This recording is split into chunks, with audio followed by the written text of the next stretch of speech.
You are a non-Muslim, yeah? So I'm from an Orthodox Christian family, and I've not actually watched a lot of your videos. I've only just like come across you as a YouTuber, and that I've just joined this live stream because I've got a few questions and I'm just curious. So I'm just studying about the religion right now, and I'm in a bit of a conflict about like Christianity and Islam. But I think the main thing that I'm curious about and confused about is it's about if.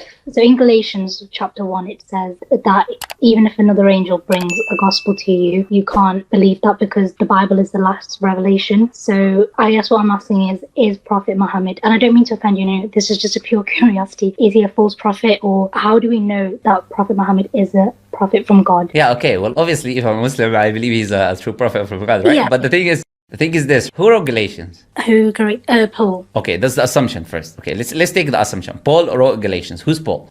He's a follower of Jesus.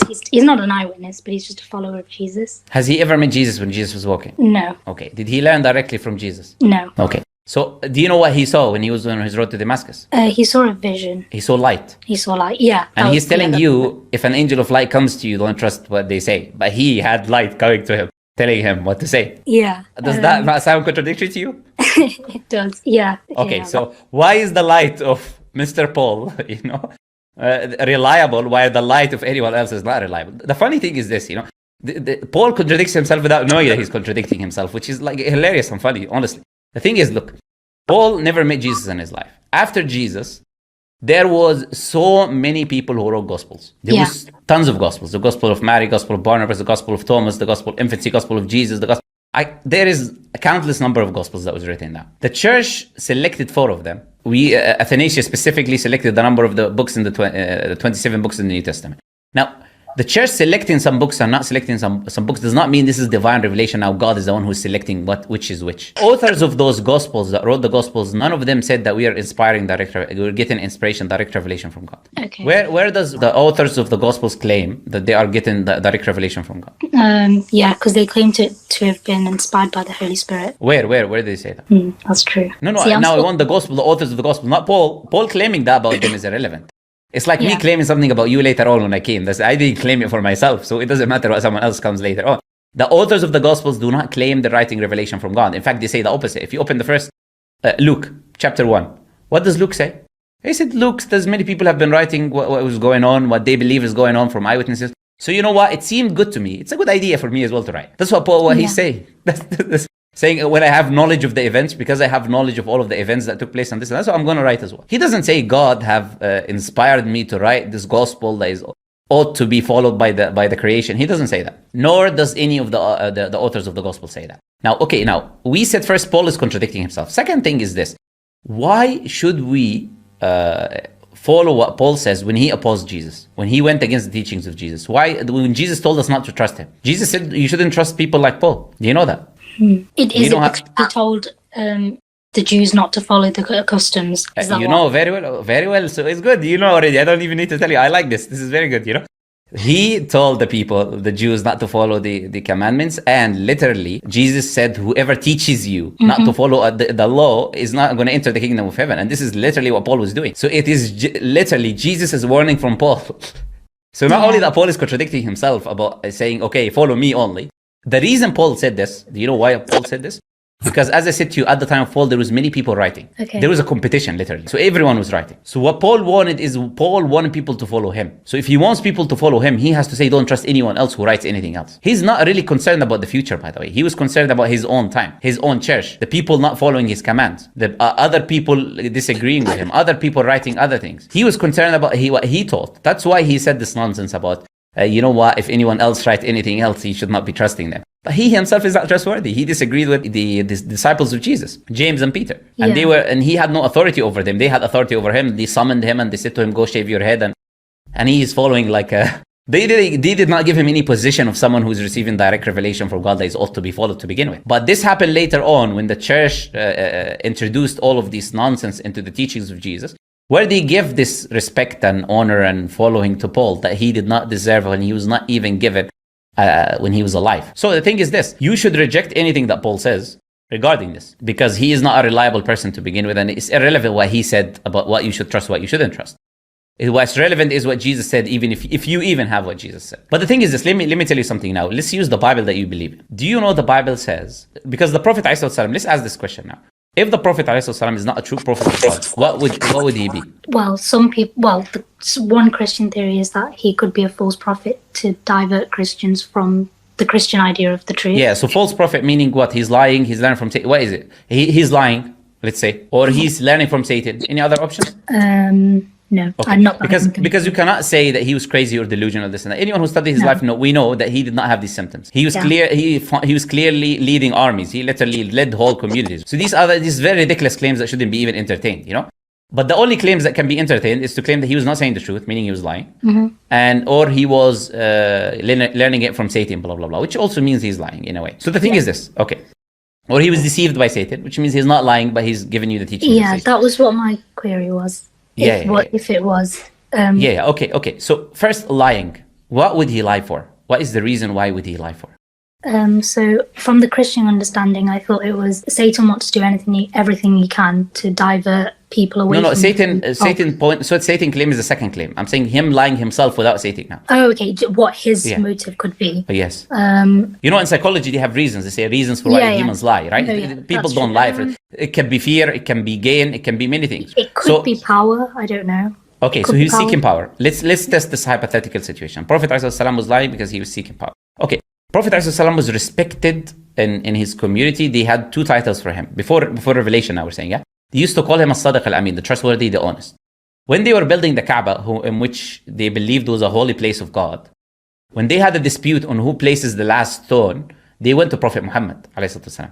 He already had a say in the community. They went to him because he was trustworthy, the honest, and they respected him and respected his decision. Then he said to each group, you hold a part of the cloth, and we put the stone and both of you hold it, and then he put the stone himself. So this was how his community looked at him. He was from the purest lineage of Quraysh, the caretakers of the Kaaba. He already had a pure lineage. He was already respected in the community and the society. So this was his case before revelation. When he received revelation, he became the opposite. He became persecuted for 30 years because he's telling his people to not worship idols, to not worship other than God, to worship God alone. So he went from being respected in the community and the trustworthy, the honest, into the people now, everyone being against him, trying to kill him, trying to have a bad image of him, trying to persecute him, trying to kick him out. So it is the exact opposite. And when he was calling the people to do that, they came to him. And they offered him exactly what you said. They offered him power. They said, if you need power, we'll make you a king over us. If you need women, we'll give you our women. If you want money, we'll give you money. You just say, we'll give it to you. But stop calling the people away from worshipping the idols, the religion of their forefathers. And then the Prophet refused. He said, this is a command from God. I'm following God's teachings. It's not my choice to follow, to take what you are offering me. When the son of the Prophet ﷺ, Ibrahim, died, his son died, and then there was an eclipse happening. The people in the community, they said, look, this is evidence that he's a prophet of God. Because when his son died, the eclipse happened. What would a liar say in this situation? That's a sign from God. Yeah, of course. You say, look, God, he made the eclipse for me because of my son. You should guys follow me and believe in me now. That's what a liar would say. The Prophet ﷺ said the exact opposite. He said, this is a sign from God that does not happen for the life or death of anyone. He said, if you see it, you rush to thanking God and praying and prostrating to God. This does not happen because of the death of my son or the death of anyone or the life of anyone. This is a sign that God does. So a liar would take, because they are the one who's saying this has happened because of his son. He doesn't even have to make the claim. All he has to say is, yes, you're right. But no. If he was a liar, he would say, yeah, of course. This is because of me.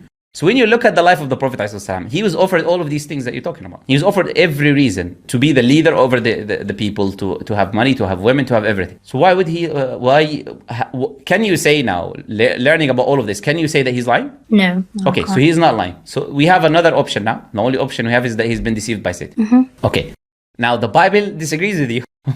Can I tell you why the Bible disagrees with you?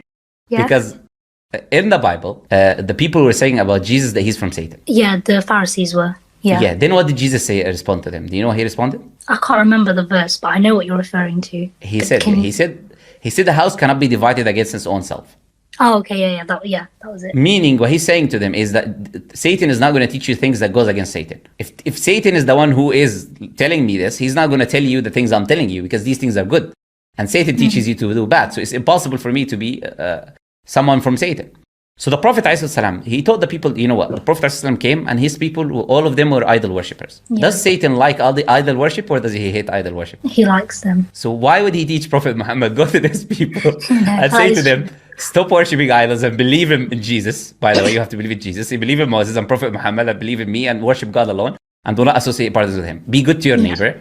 Pay charity. Fast for the sake of God. Free servants and slaves. Do not have racism amongst your community and society. Satan is your enemy. This is what the Prophet was teaching. Satan is your greatest enemy, so take him as an enemy. Seek a refugee every time when you recite the Quran from Satan. Satan was your enemy from the beginning, from the time of Adam, and he gives them the Quran telling him about how he's their enemy and how what tactics that he used. Would Satan be doing this? No. Okay, so it's impossible for it to be, unless this is a good Satan, I don't know about now, like Satan that wants good for the people, So it is impossible for you to say that this is from Satan. Yeah. So what is the only option? Okay, go ahead. Yeah, what do you want to say? The only reason is because so the fundamental belief of Christianity and the way it's founded is Jesus came down, he's God, he died for your sins, etc. I don't even need to explain it to you, you already know it. And obviously Islam came 600 years later. It has the opposite belief that Jesus didn't die. I think that's when it got me thinking maybe is it to divert the people from the truth, because it's got the opposite. Excellent. But still, that does not answer the points that I was making. So if it was from Satan, he could not have been lying. We already said. If it was from Satan, then it is he would not teach you good teachings.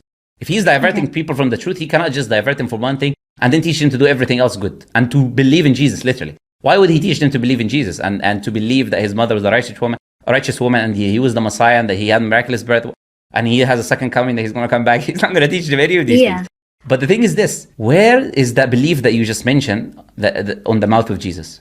That he is God. Yeah, that he is God and people should worship him, which is what you said. Where did Jesus say that? There are verses in John, but it is ambiguous. Okay, so you agree that there is. Okay, but are there explicit verses that he isn't God? No. Okay, let me give you one. There is. Yeah, okay. So we've got no explicit verses that he is God. We've got explicit verses that he is not God, and we've got explicit verses that he's a prophet. So how is Islam teaching you something against the truth when it's literally teaching you what Jesus was saying, even in the Bible, if you want to accept it? Yeah. Because Jesus said he was worshiping God, he's praying to God. He said the only true God is the Father. He said I have a God that I'm coming back to. He said I don't know the hour. He said the Father is greater than I. He said you worship God alone. Our Father in heaven, hallowed be thy name, thy kingdom come. Everything is about God. So I guess so why does it say in the Quran that Jesus wasn't killed or crucified? Because he wasn't. But so the thing is this: the whole belief of Christianity itself, it is not accurate, and that's why it focuses on the death of Jesus, because it bases it on something called the original sin, which obviously you're aware of, and without the death of Jesus, Christianity cannot function. Yeah, that's why they have to. That was the main point I was trying to make. Exactly. Yeah. But this is my point. Is like. This is why Christians would refuse anything except to accept this idea that he died. But the thing is this: we would simply say, very, very, very, very simply to the people, is this idea that you have of the original sin itself is unjust, and it will never be from God, because God is a just God. And he said in that same Bible that you read that he does not hold the Father, the responsibility of the Son, of the sin of the Son, and the Son the sin of the Father. So if God does not hold the Son the sin of his Father, and vice versa, it would not make any sense for anyone to claim that we have the sin of our father Adam. Okay? And it would not make sense that none of the prophets was teaching this teaching, that you are born with original sin in the Old Testament, and that someone is going to come save your lives. This whole concept is completely ridiculous, because if God wanted to forgive the people, he would just forgive them from the beginning and put them in paradise. Why does he need to wait all of these thousands of years, sending prophets that none of them have taught anything to do with the Trinity, anything to do with Jesus dying for your sins, nothing of that?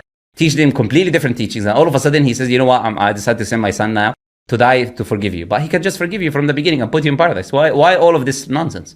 Yeah, but to forgetting the religious evidence, like in the Bible, that Jesus dead, there are historical evidence about Jesus' death. How do we disprove them?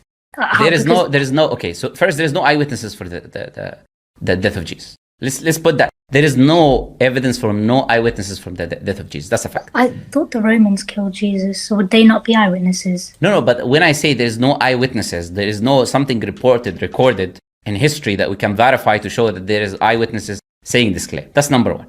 Number two, when you say Jesus died or didn't die, and history records that Jesus died, this is what the Quran is saying. The Quran is saying it appeared to the people as if Jesus was killed. Okay? So if Allah is saying, وَلَكِنْ شُبِّهَ لَهُمْ, it appeared to them so, meaning it appeared to them that Jesus died, it would make perfect sense that history records that he died. Okay, but not only that, even if it did not appear to them, historians will still record that he died because he's a human being. And all historians record humans die. Like, that's true. This is a very basic point that a lot of Christians don't understand. Of course, historians agree he died because humans die. Historians don't write miracles. They write reality according to them because they don't believe in miracles. They don't introduce that into history. So what they will write is like he's a human and humans die, therefore Jesus died. Yeah, no problem. There was, by the way, tons of people called Jesus claiming to be divine and messiahs and this at the time of Jesus, and they were all killed by the Roman Empire. He was not the only one, by the way. So history does record, yes, there was a person called Jesus who was killed. We don't have an issue with that. As I already mentioned, the Quran says that people believed he died. History, of course, will record that a human being died because human beings die. Yeah. So there is nothing there in history that opposes the Quran, really. Okay. And the reason we believe he didn't die is because we already can establish that Prophet Muhammad is a messenger of God and the Quran is the truth. So if it says he didn't die in reality and it is against what people believed, but they still believed it, then we take the Quran to be the truth based on the evidence that it is the truth. Okay. Does that make sense? Yeah, that makes sense. So I was watching the previous not the interview, the questionnaire with the Anthony dude, and I was just following on from his question about when people leave Islam. Why is it that they are punished if they leave Islam? Why can't they go without being punished? Why do they have to be punished? Yeah, well, the one who determines what should be done, shouldn't be done is God. And Allah has his wisdom behind the commands that he makes. But the thing is this. No one can know whether someone left Islam or not unless he prophesies or he says out loud that he left Islam. Okay. How can I know that he left Islam? This is something in the heart, isn't it? So the person has to say out loud, I've left the religion. Has to say it outwardly. And when you say you left Islam now, that has an effect on the people around you. It has an effect on your community. It has an effect on the people around you that hear this information. It's not as simple as just one individual now. You understand? Yeah. This becomes a societal thing. And when someone leaves Islam now, he does not abide no longer. And this, we're saying that punishment is only in an Islamic state where Islamic laws being applied.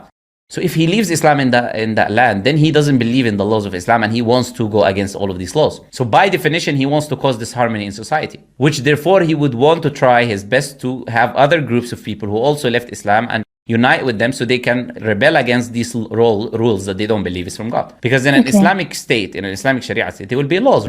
You cannot be like committing fornication and all of these different things. And if he wants to do these things, obviously he wants to do them. He doesn't believe Islam is the truth and he likes desires.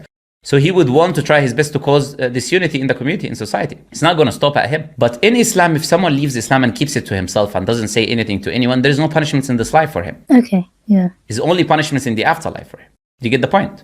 Because he's no longer now, he's not professing anything in the community. In fact, at the time of the Prophet ﷺ, there was people who were like this. They're hypocrites. They're showing as if they're believers, but they are disbelievers in their heart. And the Prophet ﷺ had a list of the names. And then the people came to the Prophet ﷺ and said, why are you not killing those people? Okay? The Prophet ﷺ, he said that I do not want people to say that I was killing my companions, my friends, or my people. That's number one. And number two, the scholars, they said it is because they are outwardly showing that they're believers. And in Islam, you can only judge the appearance of someone. You do not know what's in their heart. So if someone says he's a Muslim, you have to accept he's a Muslim. And that's why in a battlefield, one time, one companion, he was in war and he was going to kill someone, and that person he was going to kill in war, he said, I testify there's nothing worthy of worship except Allah. But that companion killed him. And the Prophet ﷺ became so angry that companion said, I wish I did not accept Islam yet. Meaning, I accept after the incident, not before. Because after the incident, he's going to forgive me. But now I'm a Muslim. And then the Prophet ﷺ said, he completely said to him, أَشَغَقْتَ عَنْ قَلْبِهِ, did you split his heart open to see whether he is truly believing or saying it out of fear? Because when the Prophet said, why did you kill him? He said, he's just saying it to protect himself. So the Prophet said, did you open his heart and see why he was saying it, his intention? So the thing is, you can only judge the people with their intentions. In an Islamic Sharia state, yes, there is a law that if someone leaves Islam, and that has to be public because he has to profess that he left Islam, or otherwise we do not know that he left Islam. And then that person, as I said many times, is given a period of repentance. The person who punishes him is the state, not the individuals. He's given a period of repentance that is minimum 3 days. And then he's asked to come back to Islam. Or he will be punished. So he can say, I'm just coming back to Islam, and that's it. Do you know? So the thing is, I really don't believe, even if I left Islam personally, say me, God forbid, I left Islam and I was living under a Sharia, it's very easy for me to not be punished. Yeah. Because I need to want to be punished. Okay, I need to go out and say, I don't care about anything, kill me now, I'm gonna die. Yeah? That's the only way it can happen from an Islamic point of view. Allah is not trying to punish the people. Okay. But He knows what causes cohesion in society, what works for the community, and He knows more than we know. So that law is there for a reason that Allah knows. The next question is about Islamic conquest. So how did Islam actually spread in the early? In many ways, some of Islam spread through war. In the beginning, in early days, it was mostly through wars that took place. You had the Persian and Roman Empire. Yeah. And an empire, by definition, is a civilization that attempts to expand. So the Romans and the Persians are already expanding their empires. They're not waiting for you to say hello to them. They're already expanding. You get the point? And the Arabs were in between, the Romans and the Persians. And there are many narrations that mentions that they were afraid that the Romans are coming to attack them. And the Prophet ﷺ was already preparing an army before his death because of that Abu Bakr used to fight the Romans. So there were already civilizations around them that are fighting them. So the Muslims fought those major civilizations of the Roman and Persian Empire. And they took land when they won battles, when they were fighting against the Roman and Persian Empire. So this is how partly Islam was expanded. But this is the thing. When Muslims take over a country, they did not force anyone to accept Islam. Okay. So when we're talking about the government now. So Muslims, when they were fighting the wars, they defeat the army because they're not allowed to kill women or children or anything like that, even in war. So they fight the army, men army, and then defeat it. They take over the government. They took over the government, then the people can stay on their religion. There is no forcing of anyone to accept Islam. This is not a teaching. This is explicitly prohibited in the Quran. Allah mentions that in chapter 2, verse 256. There's no compulsion in religion, in acceptance of religion. You cannot force anyone to accept Islam. So they took over the government of these lands. Sorry, Yes. go ahead. No, go ahead. Yeah. Can I ask why they had to conquer it? So why, so why did they conquer the Roman and the Persian Empire? Why was it spread by war? So why couldn't it have been, is it dawah? Is that what it's called when you spread? Yeah, Islam? so there are multiple reasons that can be put. First, I'll give you first reason is that these civilizations were already expanding. So whether Muslims went to fight them themselves or not, they were going to come attack them to take over the deserts of Arabia because they were in between them already, and these civilizations were already expanding. They were the two biggest empire at the time. So either way, this was going to happen. If Muslims waited, if they didn't do it themselves first, they were going to be attacked either way. That's the first thing I mentioned. The second thing is there's two types of what we call jihad. I'm sure that you heard this word before. Jihad literally means to struggle in the Arabic language.